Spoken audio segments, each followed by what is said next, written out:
1991 नंतर नागपूरच्या राजभवनमध्ये पुन्हा एकदा शपथविधीचा सोहळा जो आहे तो पार पडणार आहे। नवीन सरकारचा शपथविधी सोहळा उद्या रविवारला दुपारी 4 वाजता नागपूरमध्ये होणार आहे आणि त्या दृष्टिकोनातून जर बघितलं तर राजभवनमध्ये सगळी तयारी झाल्याचं चित्र जे आहे ते आपल्याला पाहायला मिळते। आपण राजभवनच्या बाहेरचा हा परिसर बघू शकतो। या ठिकाणी आतमध्ये जी तयारी आहे ती सुरू असल्याचं पाहायला मिळते आहे आणि एकंदर जर आपण बघितलं तर 1991 मध्ये शिवसेना सोडून अधिवेशनादरम्यान छगन भुजबळ यांनी 9 आमदारांसह काँग्रेसमध्ये प्रवेश केला होता। त्यावेळी नागपूरच्या राजभवनमध्ये तत्कालीन राज्यपाल सी सुब्रमण्यम यांनी छगन भुजबळ आणि इतर आमदारांना शपथ दिलेली होती।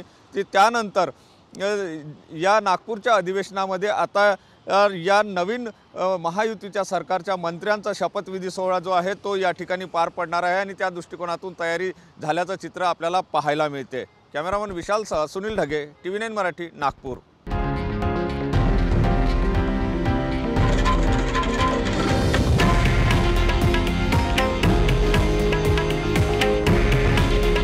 हे आहे देशातील नंबर 1 न्यूज नेटवर्क आणि आपण पाहत आहात TV9 मराठी।